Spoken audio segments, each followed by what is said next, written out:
Hi, welcome back to my channel. Once you start to change your body weight, it's important to know that you don't need to make these big drastic changes right from the get-go. You can start with slow, small changes, little tiny tweaks to your daily routine and build those up over time in order to get the results you want after a period of consistency. If you're deciding to lose weight, don't think that you have to hit the ground running. You can do something as small as substituting some healthier food options instead of junk food. Going for a walk is the easiest way to begin your exercise routine. If you haven't exercised in a long while and you are not sure where to start, just getting up and going for a little walk and then each day making that walk a little bit longer and longer can build up your muscles way better than if you had never started to exercise in the first place. Walking is easily the most forgotten workout routine. It's easy to do, anyone can do it, and just 30 minutes of walking a day can have health benefits. So you don't have to start with an extreme weightlifting routine. You don't have to start by running 5 miles every day. No one can start like that. Everyone has to start at the bottom, and if you start slowly and surely, you'll get to your results a lot faster than if you had just hit the ground running and burned yourself out or gotten discouraged because you weren't able to do what the person beside you was doing, or someone you heard through the grapevine was able to lose 10 pounds in a month by running 5 miles every day, and you are discouraged because it's hard for you to even run half a mile. Just start slow. Start at the bottom.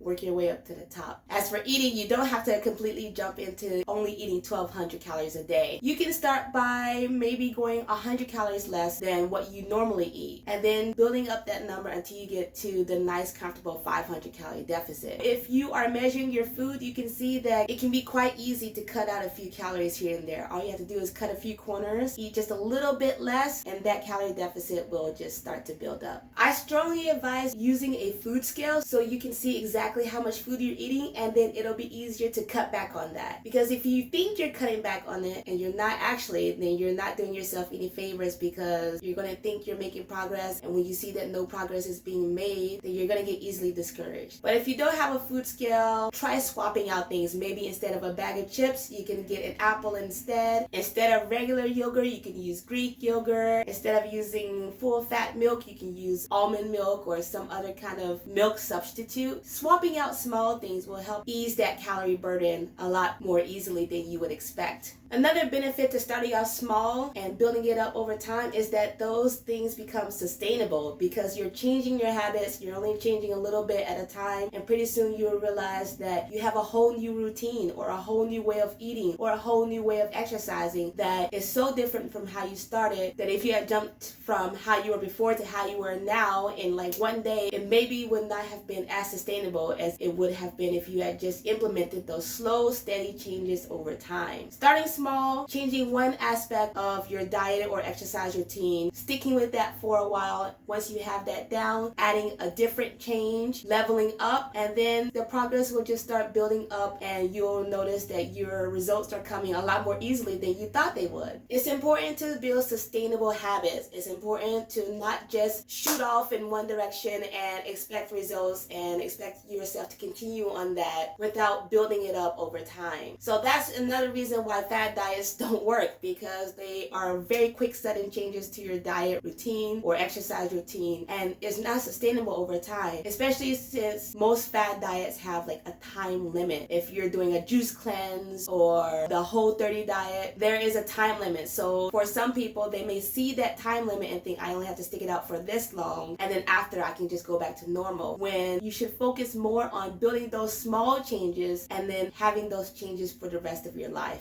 You have to learn to walk before you can run, and you have to learn to crawl before you can walk. Everything starts small, and if you focus on making small changes instead of big giant changes, this whole weight loss process will seem a lot less daunting. Small changes will give you big results. So if you are just starting off on losing weight, I challenge you to just change one aspect of your daily routine. Take something away on the food side or substitute it, and for the exercise side, add one thing. Maybe start with going for a walk around the block, going for a walk for half an hour, doing a push-up or two, something where you can have a starting point and build it up over time. That's the easiest way to lose weight. Starting small, building it up, and the results will come later. And remember, it's not a race. You're not on a time crunch to lose X amount of pounds in Y amount of days. Your only opponent is yourself. And the easiest way to win is little by little. Slow and steady wins the race. And that includes slow and steady changes. My name is Cherry. I hope this video helps, and I'll see you in the next one.